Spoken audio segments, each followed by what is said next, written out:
faire passer le bébé. Elle a dit, docteur, oui, mais maman, j'ai dit, ça va. J'ai pris une paire de gants, j'ai pris une paire de ciseaux. Je suis allé, j'ai dit à la dame, nous allons vous faire un petit passage à côté pour faciliter la sortie des ailes du bébé. Elle a accepté enfin, malgré tout. J'ai pris le soin de faire l'acte que nous appelons l'épisiotomie. Et le bébé était passé aisément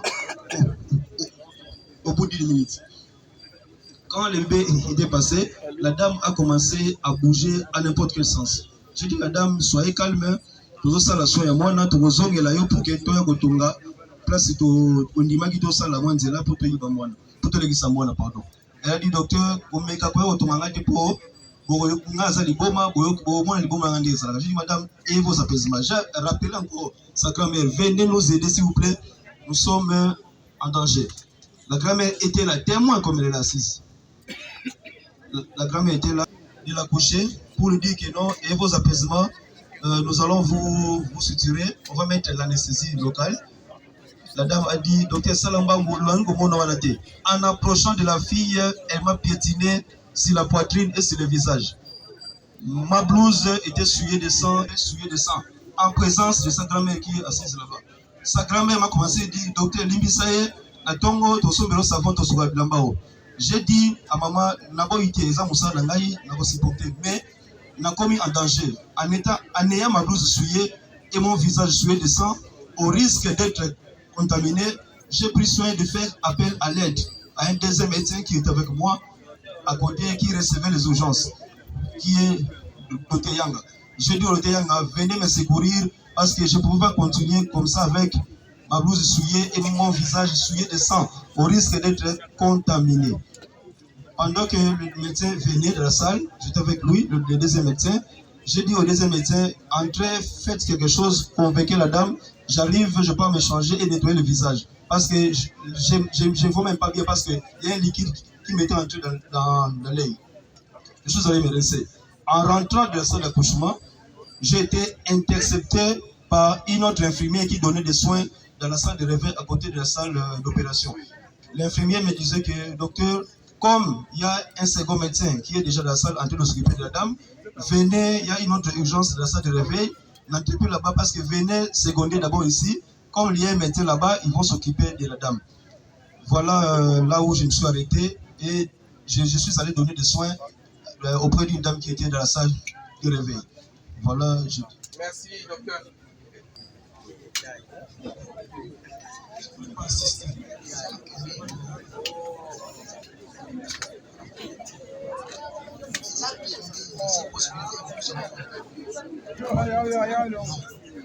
Merci beaucoup pour la parole, Monsieur le Président. Bon, je vais parler avec toutes les langues, si possibilité, pour faire comprendre toujours l'opinion. Quand le docteur Mangwaou m'a dit d'aller dans la salle d'accouchement, visualiser des lésions dont il venait de vous décrire. La belle-mère présente. Non, mes excuses. Moi, je l'ai connue comme étant belle-mère. Hein? Ok. En présence de nos stagiaires, j'ai eu le temps de parler avec elle, ainsi que les risques connaissant déjà le début par rapport à sa non-collaboration. Je l'ai prévenu, madame, naïkutu na sakanate, ndenge yoza awa, tu risques de perdre ta vie parce que parfois, boyebite, dans la salle d'accouchement, nous avons une notion, surtout devant les mouaji, au babengi, il y a pause partout, mais 1 minute compte. Moins de 2 heures, de konayo be mwasi na yo azo kufa. Biso soki akufi boloko. Soki bobikisi bien. Yaya. Nazoto. Oui. Nazui pense. Fil oyo docteur alobi non, j'ai trouvé un fil. Là, on a accueilli, na simbi, parce que j'ai travaillé. Na côté ici, à sauter, maman témoin, na bas stagiaire. La belle-mère, comprenez-moi, nous sommes à sa maman, belle-mère, mes excuses, hein? Ok, mémé, nous sommes. Vraiment, avec beaucoup de regrets, hein? Je ne sais pas. Nassimba, à sauter, ma stagiaire témoin, bien que, attends, ya ma bébé, bazalaki, mais oh, bazalaki, sauti, ba répertorier, attends, moko. Aleka, allo, ba soki na la fait pousser. Parce que, ba kosa, soki a koufa, parfois, to liga to lelata, comme azali. Nabimi, bandeko, nabimi, nabengi, grand-mère, oyo, belle-mère. Na salle oyo na banda oyamba ba urgence parce nga nazalaki na kokoma comme bango bazalaki na batache ngai sika oyo médecin natikalaki nazoyamba ba urgence nyonso soki basilisi qu'ils viennent on va voir comment maintenant chercher à tout faire pour que ça se bien. Pendant que je m'entretenais avec la grand-mère, la bandit pour expliquer les dangers que courait déjà parce que tu les déjà des heures. La bâton. Les cas il y a hémorragie. David aye. Combien vous avez moutasuka? Yanga nini? Docteur, là na koti. Na simbié. Vraiment, je ne sais pas, mais à l'instant maintenant, on fait comment?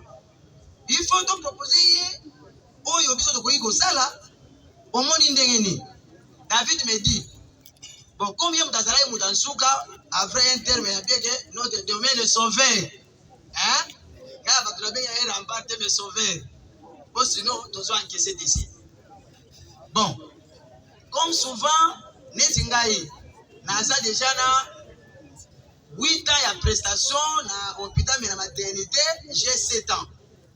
Et domaine oyo si tout va plaire wana ba benga déchirer la col batu nyonso les affaires ba camarades parfois ba avocat mosusu pe parfois basi na ba ya robot tapé ba benga nga yanga bord les réparateurs d'école des femmes. Donc c'est-à-dire na voyi ko échouer en côté yanga bord.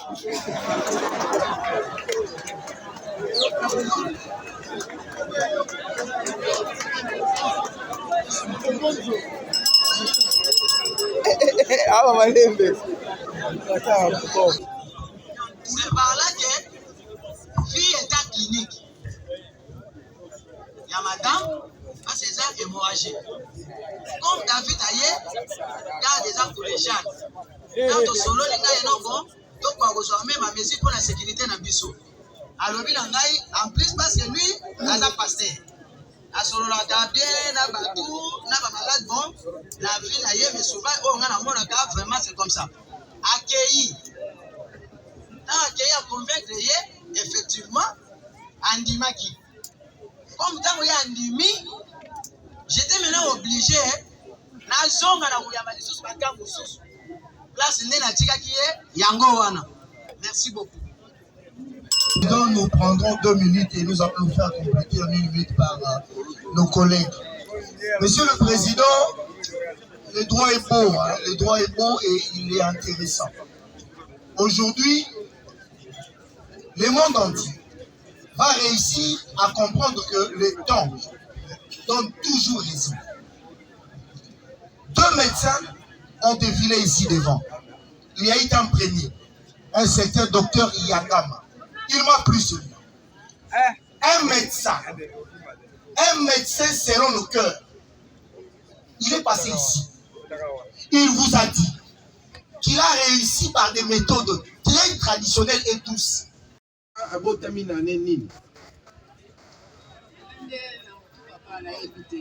2009. 2009, oui. Silence, s'il vous plaît. Silence. 2009. abotami na 2009 sikoyo oyebi na motu. Ok, makambo yango elekaki ndenge nini? Parce que balobi Dorcas motu makasi aboya ye kokolabore. Yo olobi ke mwana oyo aza ntungolo, ntungolo ayokaka kaka na kobeta. Yo olobi nini? En tout cas, loko wana namoni eza luka. Ngai ndenge naza boye, mwana wana abotami mama na ye akufaki. Kufaki atikaki ye mwana moke. Mwana ya 5 ans. Nani 5 mois. Mama na bango akufa. Lelo mama na bango akufi, ngande nazwi charge wana nyonso ya kobokola mwana wana. Tovandi na mwana wana. Yebisa biso makambo elekali na hôpital. Est-ce que oza ko reconnaître que olobaki ke mwana wana aza mwa mutu makasi ayoka na kobeta ou bien ezala ndenge? Lokuta. Ezali lokuta. Ozalaki liboso bobandaki wapi? Na Dorcas. Tobandaki liboso epa ba maser. Kuna babimisi. Esika azali kozwa kilo na ye kuna. OK. Osi mizala batindi biso na CNPP. Yokana no. Epa ya ba maser kuna maternité ezalaka. Maternité za. Kilo na ye nyonso abandaki kuna. D'accord. Pona nini ba maser batindi bino na CNPP alors que baza maternité? Ba maser batindaki bino CNPP pona balobaki bieke nani oyo mutu asalaka na salle top. Oui. Oyo apesaka anesthésie azalaki te. Yango wana biso te lokola biso awa mutu wana aza te tosi bazali osala nini bapesi biso nini transfert. Oui. Bapesi biso transfert bokende wapi? Bokende na CNPP. Tokomi mpe na CNPP oye na présidente mpe mikanda oyo bamaseri bapesaki ngai. Bapesi bango. Bakotisi mwana. Le bakoti mwana tovandi oboke salisa bokozwa fils. Simza tokei na bango. Bakotisi. Abengi nani bayebisi bopesa baka. Tozwi baka topesi. Bena pesi baka pona zalaki ka ngamoko na ye mwana. Nazali na mutu mususu te. Bakoti na ga esili tovandi. Tovandi te. Baye koyebisa nga babini nike mwana pesa nga bisusu baga. Nazwi ga na pesi. Baye koyebisa nga babite etikali na tulu yango baye osenga bilamba. Bo batiaka ya bebe po ba soki bebe abotami. Basenga bilamba nazwi bilamba na pesi. Ela pesi bilamba nasimza bakie nango. Natuni mwana wana oyo ayekozwa bilamba. Sikoyo eza ndenge nini mpo na ye. Ayebisinga lobi te etikali moke asala nini abota. Tovandi te minute mpe baye kobenga ngai. Babengi nga mama ye mwana yeyo ashaboti. Nazwi mwana bapesi nga mwana na maboko nanga. Nazwi mwana sikoyo ye aza kuna kaka na nani na salle ya coucher. Namoni mpe ye te asimuzana na ye na mwana. Oyo na ye na mwana comme kuna na salle de tente bato bazalaki ebele. Place ya kokitisa ata mwana ezalaki te. Bazwi mwana basimuzana toke tina na nani na chambre mususu. Toke tovandi na mwana wana. Le tovandi esili sima nango navandi mpe minute ebele. Mwana pe abandi kolela. Nasimizela na koti lisusu kuna na salle de nani salle ya oba hotelaka wa. Nake kokuta mwana atie ye na kati ya mbeto. Azwi mwana na pesi ye na kati ya mbeto wana amelisi ye libele. La monsieur libele esili nazwi mwana na zone po place ezalaki te ya kotia bebe po bato mibale baza wana. O musu aza mwana o musu pe aza na mwana te. Place ezalaki te. Pote kuna esika bakende kolakisa biso tovandi. Oyo nyonso wana etikali papa. Bazoloba na yebi yango te. Na kombo ya Nzambe oyo asalelaka. Na yebi yango te. Lokuta eza mabe. Nazali mama na sambelaka. Nakoki kobuka lokuta te. Ka bapesaki ngai nde mwana. Zwa mwana yeyo. Nakola zwaki mwana. Po bazolobake aza liboma. Liboma wana. Yokana no mama. makambo nyonso komoko te. Netokutana na Dr. Donald Dorcas. Ngana tuwane ezalaki na moi na butu. Tongo etani ngamoko nde nakotaki esika Dorcas avandi. Nakokuta Dorcas esika alalaki. Nakuti makila yebima mwana. Makila ebima ye nasimiza asali ni nazwi elamanga bite ezalaka nango na ntanza motema na nga mpo naza mwasi mpe na bota. Namona ikete makila ebimaka nango soki moto aboti taki balakisaki elamba malamu te yango makila eza nini ebimi. Napangusi mwana makila nazwi elamba mosusu nalatisi ye. Nazwi bebe na ye comme oyo mosusu wana azalaki na mpasi ya kobota abimi. Nazwi bebe nakitisi ye pembeni na ye nga naki osukula bilamba biloko oyo nga namonaki yango wana. Merci makasi na docteur David.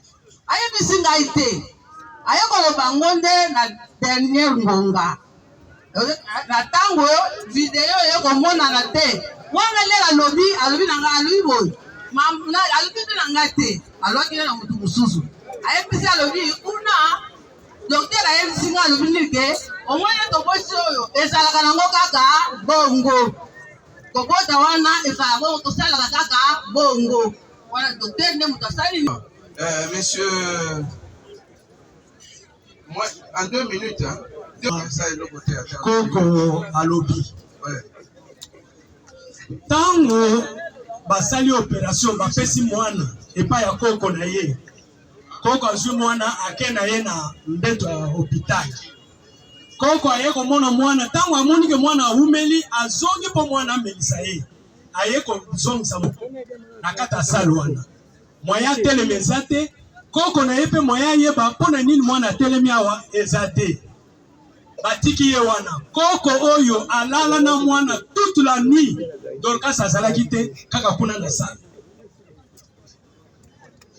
ntango Dorcas abimi tomoni bavideo totuni Dorcas mpo na nini. Excusez, sécurité, allez chercher les 2 médecins qui viennent tous, on va les entendre au même moment.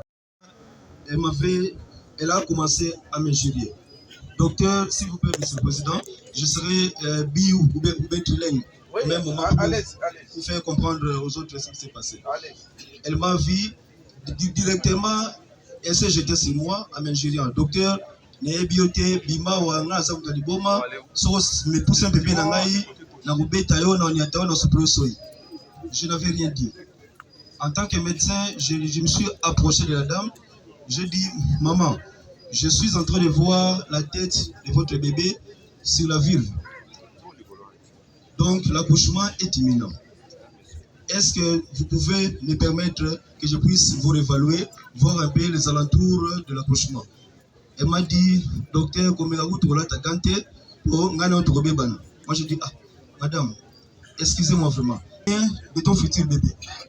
Elle a commencé à crier. Et quand elle criait, elle l'attendait parce que j'avais appelé sa grand-mère qui est devant nous ici.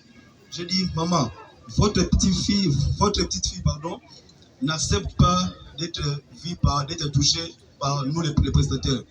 Mais nous, en tant que médecins, nous ne pouvons pas la laisser comme ça. Nous sommes au chevet d'elle jusqu'à ce qu'elle va accoucher et qu'elle ait son enfant à bonne uniforme. Maman m'a dit, la grand-mère m'a dit, docteur, Azale Kinabino, Bossala Nyonso Azomwana Wana. Je dis, maman, Zalawana, collaborer na petite fille nayo, après ça soit corps pour que tout ça la moussala. La grand-mère est là devant moi, elle est passée derrière elle pour la supplier. Elle avait accepté à la grand-mère en disant que maman, basi manga kambala moko, bibati kanga po, na la sababu anasal.